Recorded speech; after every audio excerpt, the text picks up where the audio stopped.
नमस्कार, स्वागत है आप सभी का। मैं हूं आपके साथ प्रीति सिंह। संसद के मानसून सत्र का आज 13वां दिन है और हम हाजिर हैं दोनों सदनों में कामकाज का पूरा ब्यौरा लेकर संसद में आज के साथ। आइए आगे बढ़ने से पहले एक नजर डालते हैं संसद में आज की सुर्खियों पर।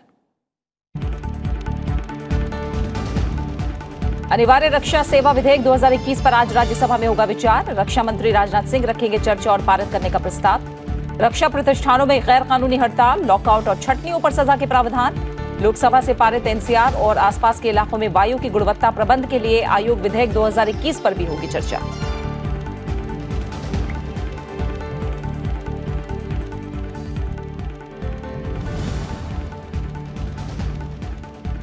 वित्त मंत्री निर्मला सीतारमण करेंगी राज्यसभा में साधारण बीमा कारोबार संशोधन विधेयक 2021 पर चर्चा और पारित करने का प्रस्ताव। सार्वजनिक क्षेत्र की बीमा कंपनियों के विनिवेश से जुड़ा है बिल। ट्रिब्यूनल्स रिफॉर्म्स बिल 2021 पर भी होगा विचार। कुछ मौजूदा अपीलें ट्रिब्यूनल को भंग कर उनके कार्य अदालतों को ट्रांसफर करने का प्रावधान।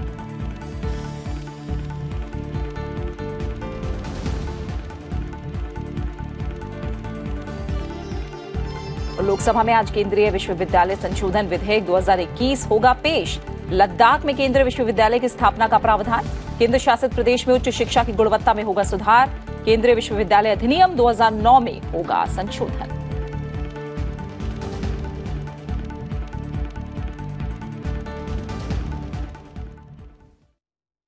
संसद के आज के एजेंडे की बात करें तो दोनों ही सदनों में काफी अहम कामकाज हैं जो आज भी निपटाए जाने हैं। और राज्यसभा के एजेंडे को अगर हम देखें तो आज 7 विधेयक एजेंडे में शामिल हैं।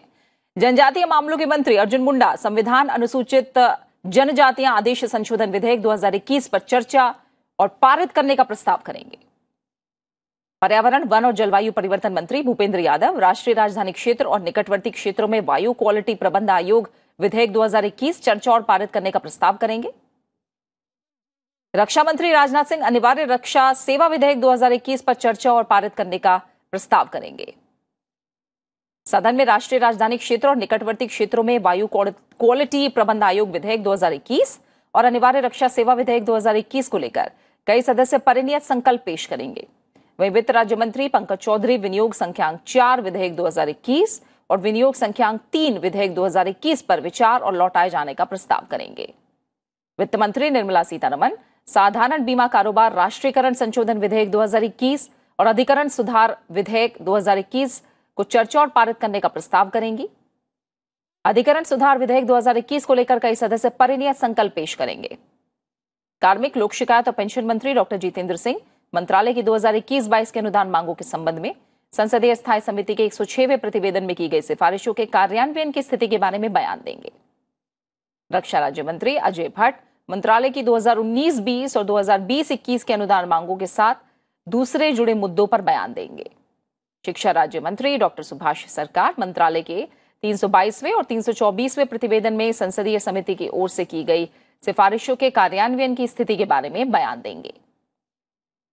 सदन में विभिन्न मंत्रालयों से संबंधित समितियों का प्रतिवेदन और विवरण प्रस्तुत किया जाएगा। साथ ही अलग अलग मंत्रालयों से जुड़े अहम पत्र भी सभा पटल पर रखे जाएंगे। वहीं प्रश्नकाल के दौरान जनहित से जुड़े अहम सवाल भी पूछे जाएंगे।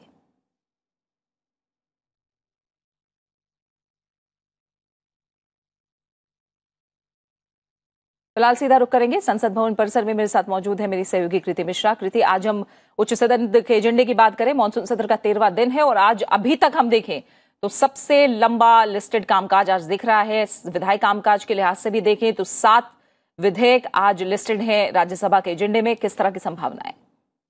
जी हाँ प्रीति, देखिए अगर हम कल की बात करें तो जैसा कि बहुत महत्वपूर्ण विधेयक कल सदन से पास हुए हैं, चाहे फिर वो डिपॉजिट इंश्योरेंस का हो, लिमिटेड लायबिलिटी पार्टनरशिप का हो या फिर एयरपोर्ट्स इकोनॉमिक रेगुलेटरी अथॉरिटी का हो। अगर आज के हम बिजनेस की बात करें तो काफी लंबा चौड़ा बिजनेस है।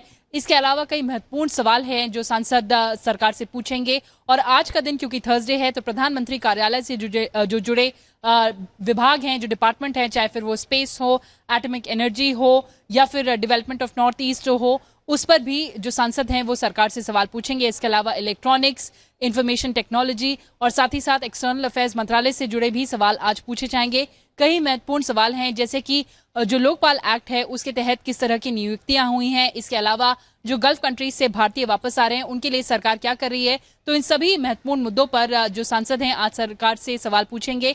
इसके अलावा जैसा कि आपने लिस्टेड एजेंडे की बात की, तो कई महत्वपूर्ण बिल हैं, जैसे ट्राइब्यूनल रिफॉर्म्स बिल है, इसके अलावा commission for air quality of national capital region और साथ ही साथ एसेंशियल डिफेंस सर्विसेज बिल हैं। बिल्कुल। तो काफी महत्वपूर्ण एजेंडा आज उच्च सदन का। प्रीति, बिल्कुल, और अब एजेंडे पर एक एक कर विस्तार से नजर डालेंगे। कृति, आप हमारे साथ बने रहिए। राज्यसभा में आज अनिवार्य रक्षा सेवा विधेयक 2021 पर चर्चा होगी। रक्षा मंत्री राजनाथ सिंह सदन में विधेयक पर चर्चा और पारित करने का प्रस्ताव करेंगे।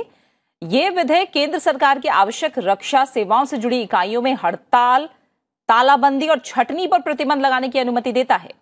विधेयक में प्रावधान है कि सरकार भारत की संप्रभुता और एकता, किसी राज्य की सुरक्षा, सार्वजनिक व्यवस्था, शालीनता, नैतिकता और जनता के हित में जरूरी आदेश दे सकती है। प्रतिबंध के आदेश 6 महीने तक लागू रहेंगे और 6 महीने के लिए बढ़ाए भी जा सकते हैं। आदेश जारी होने के बाद या उसके पहले शुरू की गई हड़ताल और तालाबंदी अवैध होगी। बिजली की कमी या प्राकृतिक आपदा के कारण होने वाली छटनी, अस्थायी या कैजुअल कर्मचारियों की छटनी पर प्रतिबंध लागू नहीं होगा। विधेयक में गैर कानूनी हड़ताल, तालाबंदी और छटनियों के लिए सजा और जुर्माने का भी प्रावधान है। आवश्यक रक्षा सेवाओं में रक्षा संबंधी उद्देश्यों के लिए जरूरी वस्तुओं या उपकरणों का निर्माण करने वाला कोई एस्टैब्लिशमेंट या उपक्रम, सशस्त्र बलों या उनसे जुड़ा कोई एस्टैब्लिशमेंट या रक्षा प्रतिष्ठान से जुड़ी सेवा शामिल है। इसके अलावा सरकार किसी सेवा को आवश्यक रक्षा सेवा घोषित कर सकती है अगर उसके बंद होने से रक्षा उपकरण या वस्तुओं के निर्माण, संचालन, मरम्मत या रखरखाव पर असर पड़ता है। यह विधेयक 30 जून 2021 को जारी आवश्यक रक्षा सेवा अध्यादेश 2021 की जगह लेगा।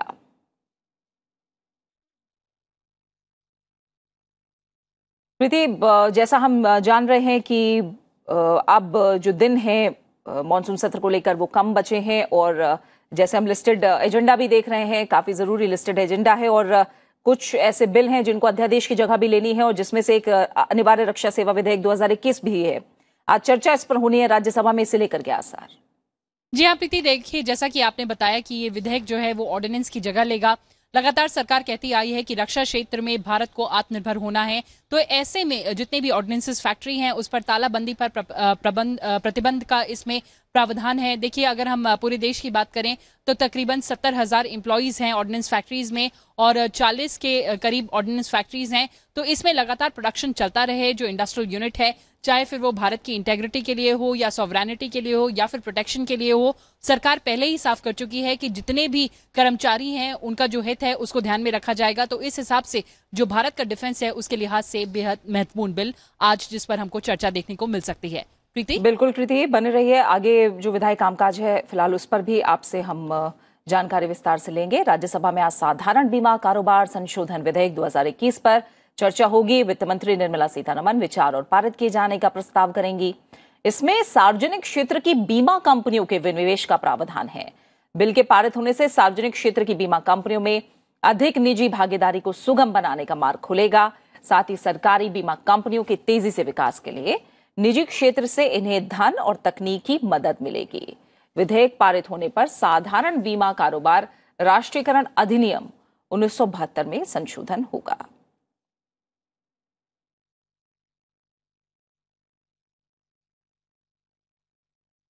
वहीं राज्यसभा में आज अधिकरण सुधार विधेयक 2021 पर भी विचार किया जाएगा। वित्त मंत्री निर्मला सीतारमण बिल पर चर्चा और पारित करने का प्रस्ताव करेंगी। बिल कुछ मौजूदा अपीलीय ट्रिब्यूनल्स को भंग करता है और उनके कार्यों को दूसरे मौजूदा न्यायिक निकायों यानी अदालतों को ट्रांसफर करता है। बिल के जरिए चलचित्र अधिनियम 1952, सीमा शुल्क अधिनियम 1962, भारतीय विमानपत्तन अधिनियम 1994, व्यापार चिन्ह अधिनियम 1999 समेत कई कानूनों में संशोधन का प्रस्ताव है। इसके अतिरिक्त बिल में सिलेक्शन कमिटीज के संयोजन और कार्यकाल से संबंधित प्रावधानों को शामिल किया गया है। ऐसे ही प्रावधानों वाला एक अध्यादेश अप्रैल 2021 में जारी किया गया था।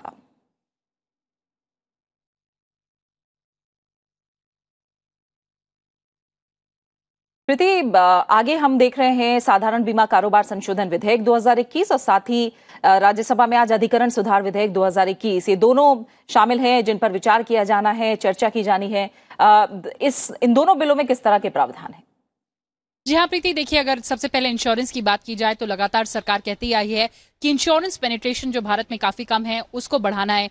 तो इस साल का जो बजट है उसमें ही वित्त मंत्री निर्मला सीतारमण ने ये साफ कर दिया था कि जो सार्वजनिक क्षेत्र में जो बीमा कंपनी है उसमें जो भारत सरकार का स्टेक है उसको कम करने का इसमें प्रावधान है। देखिए इस बिल के आने के बाद और इसका एक्ट बनने के बाद ये उम्मीद है कि जो बीमा क्षेत्र है या फिर जो बीमा कंपनियां हैं उसमें कैपिटल फॉर्मेशन ज्यादा होगा, कैपिटल इन्फ्यूजन ज्यादा होगा, इसके साथ कंपटीशन बढ़ेगा और जो कस्टमर सर्विसेज हैं वो ज्यादा बढ़ेंगी और साथ साथ जो एम्प्लॉयमेंट अपॉर्चुनिटीज हैं उनमें भी इजाफा होगा। इसके अलावा जैसा कि आपने कहा ट्राइब्यूनल रिफॉर्म्स बिल जो कि आज राज्यसभा में आने वाला है उसमें भी जो एपेलेट बॉडीज हैं उनको रिप्लेस करने का प्रावधान है। देखिए सरकार का फोकस रहा है कि ईज ऑफ डूइंग बिजनेस देश में बढ़ाना है, तो ऐसे में जो मल्टी लेयर लिटिगेशन होते हैं या जो मल्टी लेयर लेवल एक्ट्स होते हैं उसको कम करके एक यूनिफाइड और एक सिंक्रोनाइज तरीके से जो एपेलेट बॉडीज हैं उनका काम हो सके, तो उसके लिए ये प्रावधान है ट्राइब्यूनल रिफॉर्म्स बिल में। दोनों ही महत्वपूर्ण बिल जिस पर आज चर्चा देखने को मिल सकती है हमें उच्च सदन में। बिल्कुल कृति, फिलहाल आपका बहुत बहुत शुक्रिया संसद भवन परिसर से हमारे साथ जुड़ने के लिए और राज्यसभा के एजेंडे से जुड़ी ये जानकारी विस्तार से हम तक पहुंचाने के लिए।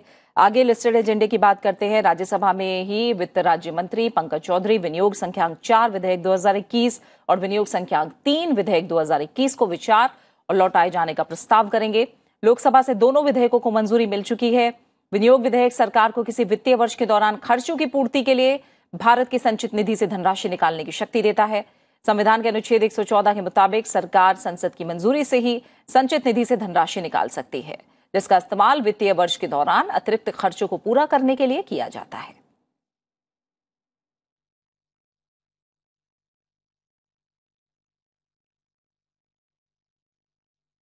राज्यसभा में राष्ट्रीय राजधानी क्षेत्र और आसपास के इलाकों में वायु की गुणवत्ता प्रबंध के लिए आयोग विधेयक 2021 पर विचार होगा।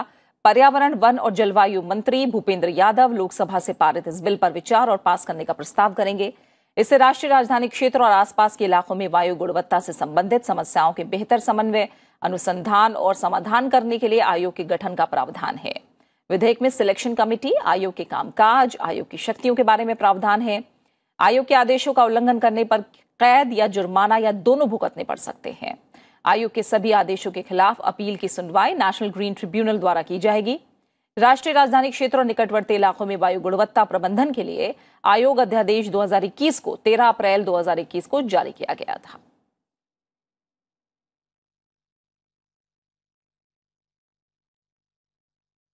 राज्यसभा में आज संविधान अनुसूचित जनजातियां आदेश संशोधन विधेयक 2021 पर विचार किया जाएगा। जनजातीय मामलों के मंत्री अर्जुन मुंडा इस पर चर्चा और पारित करने का प्रस्ताव करेंगे।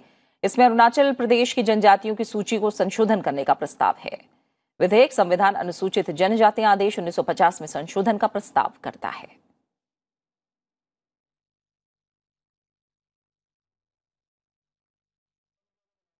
और अब बात लोकसभा की। आज शिक्षा मंत्री धर्मेंद्र प्रधान केंद्रीय विश्वविद्यालय संशोधन विधेयक 2021 पेश करेंगे। वहीं नियम 193 के तहत देश में कोविड-19 महामारी से उत्पन्न स्थिति और उससे संबंधित विभिन्न पहलुओं के बारे में चर्चा की जाएगी। जल शक्ति मंत्री गजेंद्र सिंह शेखावत मंत्रालय की 2021-22 के अनुदान मांगों के संबंध में स्थायी समिति के 10वें प्रतिवेदन में की गई सिफारिशों के कार्यान्वयन की स्थिति के बारे में बयान देंगे। आवास और शहरी मामलों के मंत्री हरदीप सिंह पुरी मंत्रालय की 2019-20 और 2020-21 के अनुदान मांगों के संबंध में तीसरे और चौथे प्रतिवेदन में की गई सिफारिशों के कार्यान्वयन की स्थिति के बारे में बयान देंगे। युवा मामले और खेल मंत्री अनुराग सिंह ठाकुर मंत्रालय की 2021-22 के अनुदान मांगों के बारे में स्थायी समिति के 325वें प्रतिवेदन में की गई सिफारिशों के कार्यान्वयन की स्थिति के बारे में बयान देंगे। सूक्ष्म लघु और मध्यम उद्यम राज्य मंत्री भानु प्रताप सिंह वर्मा मंत्रालय की 2020-21 के अनुदान मांगों के संबंध में स्थायी समिति के 300वें प्रतिवेदन में की गई सिफारिशों के कार्यान्वयन की स्थिति के बारे में बयान देंगे। सदन में विभिन्न मंत्रालयों से संबंधित समितियों का प्रतिवेदन और विवरण प्रस्तुत किया जाएगा। साथ ही अलग अलग मंत्रालयों से जुड़े अहम पत्र भी सभा पटल पर रखे जाएंगे। वहीं प्रश्नकाल के दौरान जनहित से जुड़े कई अहम सवाल भी पूछे जाएंगे।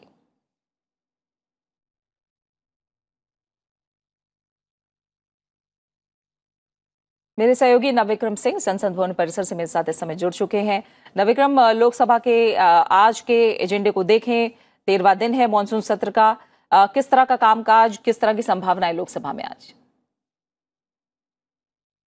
प्रीति, जिस तरीके से हम लगातार देखते आ रहे हैं कि ये संसद के कामकाज में गतिरोध जारी है, तो आज देखना होगा कि सरकार और विपक्ष के बीच कितनी सहमति बनी है, क्या चर्चा चल पाएगी। क्योंकि देखिए प्रीति, बहुत अहम प्रश्नकाल की अगर हम बात करें तो प्रश्नकाल सांसदों के लिहाज से भी और जनता के लिहाज से भी बेहद महत्वपूर्ण होता है।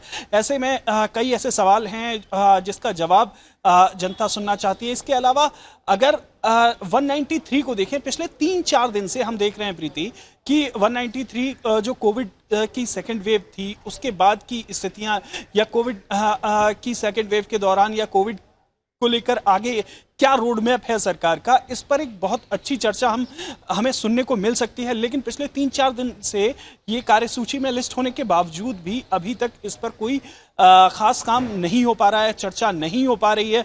तो ऐसे में हमें ये देखना होगा कि 193 पर चर्चा आज हो पाती है या नहीं। क्योंकि प्रीति देखिए, 2 अहम मुद्दे इस मानसून सत्र से पहले अंदाजा लगाया जा रहा था जिस पर एक सार्थक और स्वस्थ बहस की उम्मीद थी। पहला किसानों का मुद्दा है, दूसरा मुद्दा ये कोविड से जुड़ा हुआ।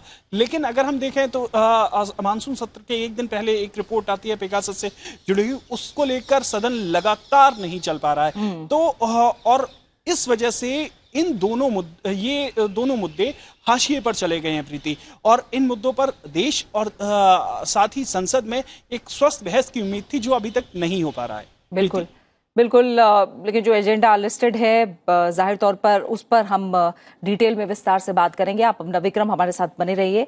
आज लोकसभा में केंद्रीय विश्वविद्यालय संशोधन विधेयक 2021 पेश किया जाएगा। शिक्षा मंत्री धर्मेंद्र प्रधान इसे पेश करेंगे। इसमें केंद्र शासित प्रदेश लद्दाख में केंद्रीय विश्वविद्यालय की स्थापना का प्रावधान है।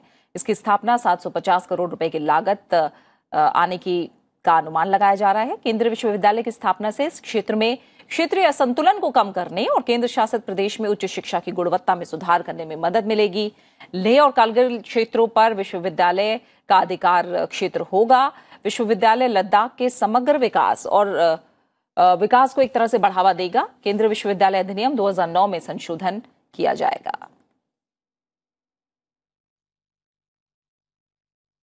नविक्रम, लोकसभा के एजेंडे में खासतौर से हम देखें तो केंद्रीय विश्वविद्यालय संशोधन विधेयक 2021 पेश किया जाना है और केंद्रीय विश्वविद्यालय अधिनियम 2009 जो है इसके जरिए उसमें संशोधन होना है। किस तरह की प्रावधान इसमें?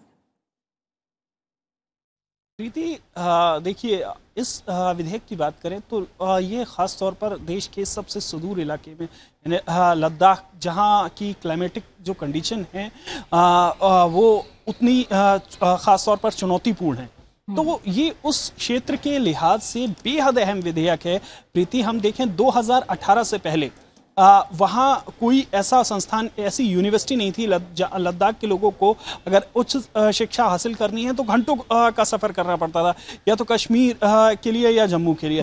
लेकिन 2018 में एक वहाँ पर यूनिवर्सिटी की स्थापना, जो वहाँ पर कॉलेज थे उन्हें मिलाकर एक यूनिवर्सिटी बनाई गई। लेकिन फिर भी वहाँ लगातार मांग हो रही, क्योंकि लगभग हर राज्य में एक सेंट्रल यूनिवर्सिटी है।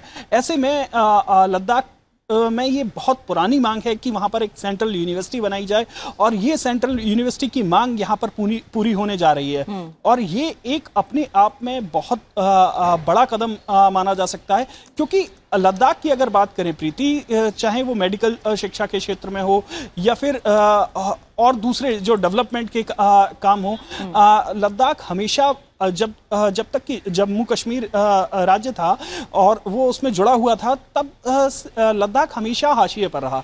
लेकिन लद्दाख के यूटी बनने के बाद से लगातार वहां पर काम जारी है। उसी दिशा में ये एक बहुत बड़ा कदम है। देखिए प्रीति, मेडिकल कॉलेज, इसके अलावा अगर हम देखें हाल ही में जो कैबिनेट ने इस विधेयक को मंजूरी दी थी, और इसके अलावा एक डेवलपमेंट कॉर्पोरेशन, एक स्पेशल बॉडी बनाने की बात की है लद्दाख में, जो कि वहां इंफ्रास्ट्रक्चर से जुड़ा हुआ काम देखेगी।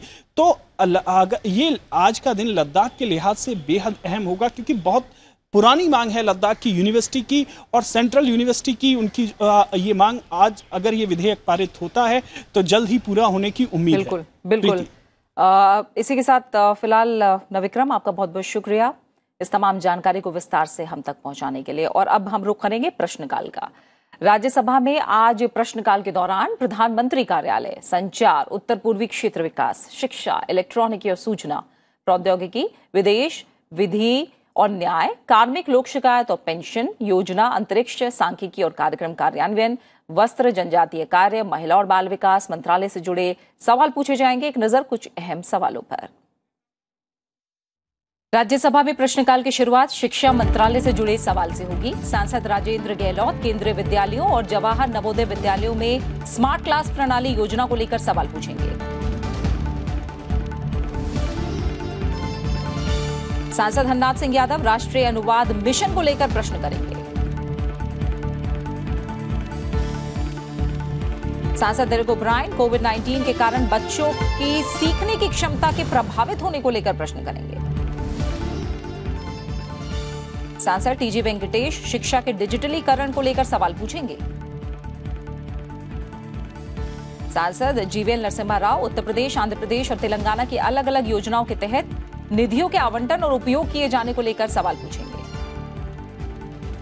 सांसद वाइको वस्त्र मंत्रालय से राष्ट्रीय हथकरघा विकास कार्यक्रम को लेकर सवाल पूछेंगे। सांसद प्रसन्न आचार्य हथकरघा प्रौद्योगिकी संबंधी संस्थान को लेकर प्रश्न करेंगे। सांसद शांता क्षत्री विदेश मंत्रालय से घाना के साथ किए गए सहमति ज्ञापन को लेकर सवाल पूछेंगे। सांसद प्रियंका चतुर्वेदी खाड़ी देशों से लौटने वाले भारतीय कामगारों के बारे में प्रश्न करेंगी।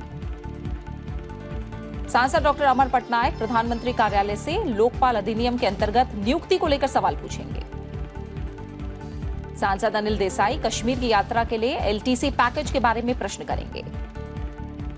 सांसद रेवती रमन सिंह महिला और बाल विकास मंत्रालय से महिलाओं के स्वावलंबन, सम्मान और सुरक्षा को लेकर सवाल पूछेंगे। सांसद विशंभर प्रसाद निषाद कुपोषित बच्चों की संख्या में वृद्धि को लेकर सवाल पूछेंगे। सांसद प्रताप सिंह बाजवा राष्ट्रीय महिला कोष में रिक्त पदों को लेकर सवाल पूछेंगे। सांसद बिनोय विश्वम विधि और न्याय मंत्रालय से राष्ट्रीय विधिक सेवा प्राधिकरण को निधि का आवंटन किए जाने को लेकर सवाल पूछेंगे।